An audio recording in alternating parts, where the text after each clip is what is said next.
Good day po muli sa ating lahat. Sa araw na to, yung ating itatopic ay yung tungkol sa madalas kong sinasabi patungkol sa mga asik ng binhi. So aralin natin kung ano po ba yung ibig sabihin o yung talinhaga tungkol sa mga asik ng binhi. Buksan po natin yung talata sa Lucas 8:4-8. And then tatalon tayo, pupunta tayo sa Lucas 8:11-15. Okay. Sabi dito sa Lucas 8:4-8, nagdatingan ang mga tao mula sa iba't ibang bayan at sila'y lumapit kay Jesus. Isinalaysay ni Jesus ang talinghagang ito. Isang magsasaka ang pumunta sa bukid upang magasik. Sa kanyang pagasik, may binhing nalaglag sa daan. Natapakan ang mga tao at tinuka ang mga ibon. May binhi namang nalaglag sa batuhan at tumubo, ngunit agad na natuyo dahil sa kakulangan ng tubig. May nalaglag naman sa may damuhang matinik, at nang lumago ang mga damo, sinikal nito ang binhing tumubo roon. Mayroon namang binhing nalaglag sa matabang lupa. Ito'y sumibol, lumago at namunga ng tig-100. At pagkatapos ay sinabi niya ng malakas, makinig may pandinig. So dito, nagbigay si Jesus ng talinghaga tungkol sa mga asik ng binhi. Yung binhi, ito yung salita ng Diyos. Yung mahasikan, ito yung mga uri ng tao. Uri ng tao kung paano nila napapakinggan at tinatanggap yung salita ng Diyos. So tingnan natin kung ano yung paliwanag dito ng Biblia.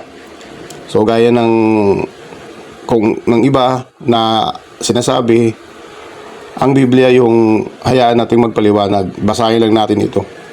So, ang paliwanag dito makikita natin sa Lucas 8:11-15. So, basahin natin. 11. Ito ang kahulugan ng talinghaga. Ang binhi ay ang salita ng Diyos. Ang mga binhi na laglag sa tabi ng daan ay ang mga taong nakikinig.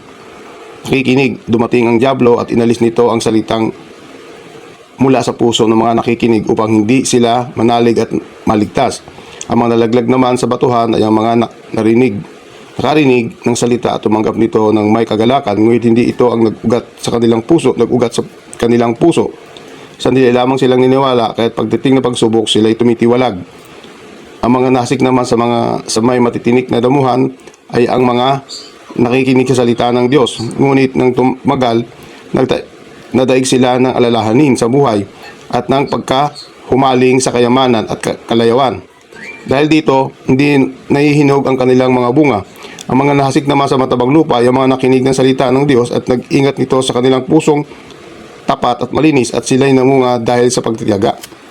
So dito pinaliwanag na ng Biblia kung ano-ano ito. Ang ibig sabihin ng bawat nahasikan ng binhi o ng salita ng Diyos. So, isa-isayin natin.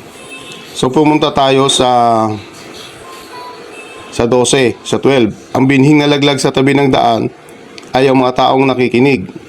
Dumating at dyablo, inalis nito ang salita mula sa mga nakikinig upang hindi sila manalig at maligtas. So, yung mga tao na dumating yung salita ng Diyos o nakapakinig ng pangangaral ng salita ng Diyos pero binabaliwala lang. Kumbaga, dinadaan-daanan lang nila, wala silang pakialam. So, walang mangyayari doon kasi ayaw nga pakinggan eh. Tapos, nung dumating yung dyablo, inagaw. Ibig sabihin, dahil hindi sila interesado, narinig lang nila yon. Pero, dahil tuloy-tuloy lang sila dumaan o maaaring nakaupo lang doon pero hindi naman iniintindi, nung dumating na yung dyablo, inagaw sa kanila yun. Ibig sabihin, baliwala rin. Para bang nagbingi-bingihan lang sila. So, ito yung mga taong kapakinig ng salita ng Diyos na baliwala lang sa kanila. At ayaw nila itong pakinggan kahit naririnig. So, sa 30 naman tayo. Ang mga nalagdag naman sa batuhan ay mga nakikinig ng salita. Ang tumanggap nito na may kagalakan. Ngunit hindi ito nag-uugat sa kanilang puso. Sandali lamang silang naniwala, kaya pagdating ng pagsubok, sila ay tumitiwalag. Sila naman, nakikinig sila, talagang iniintindi nila. Tapos nagandahan sila sa mga naririnig nila, natutuwa sila. So, pinakinggan at nasiyahan sila sa mga narinig nila sa salita ng Diyos. Kaso hindi ito nagtagal. Ang nangyari lang, dahil natuwa lang sila, hindi yun nagbunga walang naging bunga, kumbaga hindi nagresulta. Kumbaga natuwa lang doon sa narinig, hanggang ganun lang sila. Kumbaga sa isang halaman, tumubo siya pero hindi nga siya nag-ugat. Sabi nga dyan, hindi nga daw siya nag-ugat. Ayan, hindi ito nag-ugat sa kanilang puso. So, nasayahan lang sila. Pero walang ugat. Dahil walang ugat, wala rin magiging bunga. So, sandali lang ito. Sa 40 naman, ang mga naghasik naman sa may matitinik na damuhan ay ang mga nakikinig ng salita ng Diyos. Kahit nang tumagal, nagdaig sila ng alalahanin sa buhay at pagkahumaling sa kayamanan at kalayawan. Dahil dito, hindi na hininog ang kanilang mga bunga. Ito, na nakinig din, halos kagaya din nung natuwa. Nasiyahan din sila, tinanggap din nila yung salita ng Diyos. Tapos, tumanggap, lumago din sila, umabot pa nga sa pagbunga, ibig sabihin, may naging mga resulta rin na nagkakaroon ng mga mabuting gawa. Kaso ang problema, hindi rin tumagal yon. Tumubo siya, nag-ugat, nagkaroon ng bunga. So sa tao, narinig niya, tinanggap niya, magtumagal din, kumbaga nag-ugat siya, tumagal tapos nakapagbunga pa, ibig sabihin nakitaan pa siya ng mga mabubuting gawa sa kanyang tinanggap na salita ng Diyos. Kaso yung problema na dumating na yung mga alalahanin tsaka yung mga problema sa buhay, tapos dumating din yung nagkaroon din ng mga kasiyahan, nawala rin, na humaling sila ron. Kumbaga hindi rin tumagal yung kanilang pananampalataya. Kasi hindi naman talaga nakatuon yung atensyon nila doon, kundi nakatuon ang atensyon nila ngayon dito sa mga bagay na mga tukso sa mundong ito.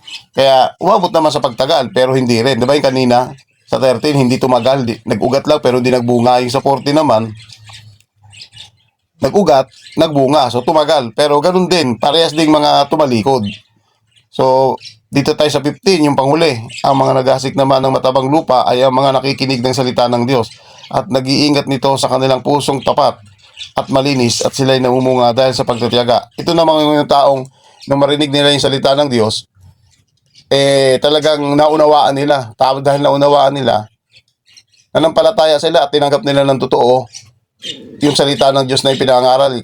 Ano ba yung pinangaral ng salita ng Diyos? Yung mabuting balita ni Kristo, yung pag-ibig at kabutihan niya, at dahil doon naligtas tayo. Tinanggap niya talaga ito ng tunay sa kanyang puso, hindi dahil sa anumang bagay, kundi yun talaga ang dahilan ng kanyang pagtanggap. Kaya nagbunga yun. So nagkaroon ito ng mga mabubuting gawa, hindi lang ito nag-ugat, lumago, nagbunga. At yung bunga niya nahinog yun. Ibig sabihin, nagtuloy-tuloy. Kasi nga, yung pagtanggap niya, ng bini, kagaya ng isang matabang lupa, kaya lumago. Kaya dapat tayong mga tumanggap ng salita ng Diyos, nandito yung klase ng pagtanggap natin na naging totoo sa puso natin, hindi dahil sa una, yung isa, kaya yung sa 12, yun, wala yun, hindi talaga tumanggap yun. Yung sa 13, tumanggap, kaso, nasiyahan lang yun, natuwa lang yun sa narinig niya. Agree naman siya, parang gano'n sa narinig niya, pero hanggang gano'n lang yun. Yung 40 naman, talagang nag-ugat pa siya, nagbunga. Tapos, yung bunga, ang problema, hindi nahinog, hindi nagpatuloy. So yun, pero ito yung tunay. Kasi, nagbunga, nahinog pa to. Kaya tayo dapat bilang mga nakatanggap ng salita ng Diyos, ganito yung klase ng pagtanggap natin, totoo sa puso natin yung ating narinig at naunawaan natin yung salita ng Diyos at tinanggap natin ng totoo ang Diyos o si Kristo kung ano yung kabutihan niya, yung pag-ibig niya sa atin. So yun yung tamang pagtanggap at yun ang pananampalataya na dapat na meron tayo upang kagaya tayo ng isang matabang lupa. Gaya ng sinasabi ko, kapag ikaw ay tunay na ng palataya, ang banal na espiritu yung darating sa iyo at yung banal na espiritu ngayon ang magbibigay sa iyo, magtuturo sa iyo ng mga mabubuting gawa. Kaya ibig sabihin, pag tunay tayong nanampalataya, nagkakaroon na ito ng bunga. Kaya nga sinabi diyan, namumunga sila, di ba? So, kung tunay yung ating pananampalataya at tunay yung pagtanggap ng salita ng Diyos, tayo yung matabang lupang yun. Kapag naunawaan natin ang pag-ibig at ang kabutihan ng Diyos, magiging totoo ito ang ating pananampalataya sa Kanya na magbubunga ng mga mabubuting gawa. Ang tanong kasi ngayon, ano ba yung magiging mga bunga ito na mangyayari sa isang tao na siyang matabang lupa? So makikita natin ito sa Galatia 5:22 to 23. Sabi diyan, subalit ang bunga ng Espiritu ay ang pag-ibig, kagalakan, kapayapaan, pagtitiyaga, kabaitan, kabutihan, katapatan, kainahunan, pagpipigil sarili, walang batas laban sa mga ganito. So, yun yung magiging bunga na ng iyong pananampalataya. Yung bunga ng Espiritu. Dahil nasa iyo na yung banal na Espiritu, lahat ng yan ay nangyayari sa iyo o mangyayari sa iyo. Ngayon, siyempre, bilang tao tayo, hindi naman agad-agad yan instant na boom, naging ganun na agad sila. Hindi naman ganun yun. May process yun. Porque nagagawa na nila yung mga bagay na ito at nababago sila, hindi na nagkakamali. Nagkakamali pa rin yan kasi andun pa rin yung kasalanan sa tao. Nananaig pa rin yung, kaya nga sinasabi, tayong mga Kristiyano nagkakaroon ng labanan sa espiritu at laman. Yung kasalanan na bunga ng pita ng laman. Kasi kagaya ng isang puno na nagbubunga, di ba? Magbubunga naman ng puno, magkakaroon siya ng bunga. Pero dahil hindi pa rin perpekto yung paligid, may mga kumakain mga insekto dyan. May mga kakaing insekto, kakaing ibon, nasisira yung mga bunga. Ibig sabihin, unperfect pa rin siya, pero nakikita yung pagbunga. Yun naman na importante, yung nagbubunga sa tao, yung kanyang pananampalataya. Again, tandaan po natin yung pananampalataya ay nagbubunga ng mabuting gawa. Gaya nung sinabi ko na nakaraang video, nagiging ganap ang kanyang pananampalataya. Sabi yun sa Santiago, nagiging ganap ang kanyang pananampalataya kapag may mabuting gawa. Ibig sabihin yung ganap, nagiging totoo. Kaya minsan namamali nila yon, ang iniisip nila, dapat daw gumawa ka ng mabuti. Hindi, ang sinasabi doon, kapag ikaw ay nananampalataya, kapag may nakitang mabuting gawa, nakikita sa sarili mo, ibig sabihin ganap, ibig sabihin totoo. Totoo yung pananampalataya mo, may bunga eh.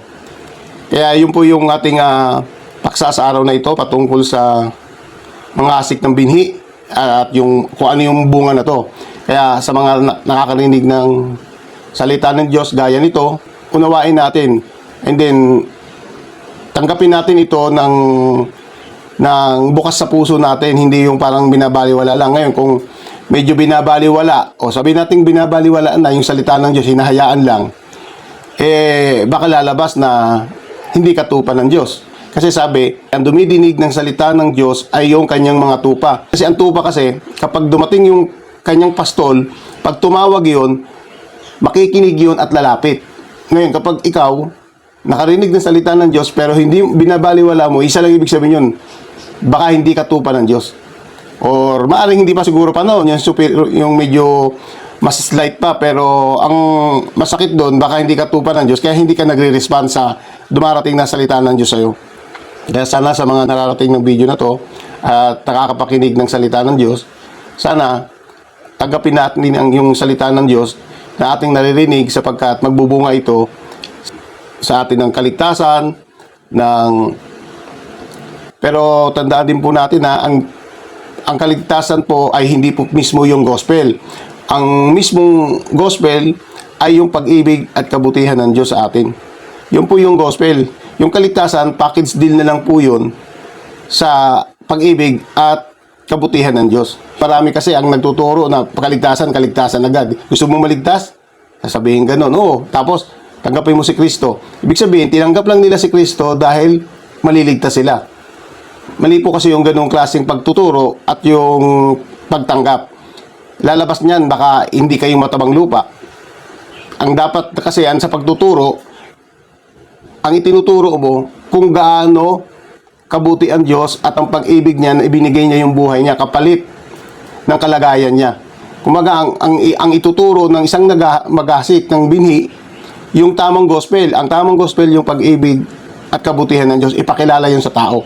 Ngayon, pag nakita niya na ganun kabuti ang Diyos, sasampalataya ka sa ginawa ni Kristo na dahil sa pag-ibig niya, nagawa niyang ibigay yung buhay niya. Yun yung gospel nun. Yung kaligtasan, package din lang po yun. Kasi kung tayo ay tatanggap lamang kay Kristo dahil sa kaligtasan, mukhang hindi si Kristo yung tinanggap natin. Ang tinanggap natin, yung kaligtasan na matatamo mo. Hindi yung mismong nagbigay. Ang tunay po na mabuting balita, yung nagbigay, yung karakter, yung katangian nung nagbigay. Hindi yung binigay niya. So, sana pag tayo ay nanampalataya, hindi dahil sa mismong kaligtasan, kundi nanampalataya tayo dahil nakita natin yung pag-ibig at kabutihan ng Diyos at nais nating makasama siya. Dahil ganun, yun yung karakter niya, yun yung katangian ng taong nagbigay ng lahat-lahat. Sana ganun yung ating pagtanggap. Pagka gayon ang ating pananampalataya at pagtanggap sa Kanya, siya lang po ibig sabihin yan. Nasa tamang pagtanggap ka, nasa tamang pananampalataya ka. So, hindi din po ako masyadong agree sa mga nagtuturo na kaligtasan agad, ang alok kaligtasan. Gusto mo bang maligtas? Yun ang kagad ang ibinubungad sa mga tao. Siyempre, ang tao gusto maligtas. Pakinabang agad eh. Yung kaligtasan, bunga na lamang yun ng pag-ibig at kabutihan ng Diyos sa atin. Kaya tayo naliligtas. Pero hindi tayo nakatuon sa kaligtasan, kundi nakatuon tayo doon sa nagbigay ng kaligtasan, yung kabutihan niya, yung pag-ibig niya. So, muli, maraming salamat po at God bless po always sa ating lahat.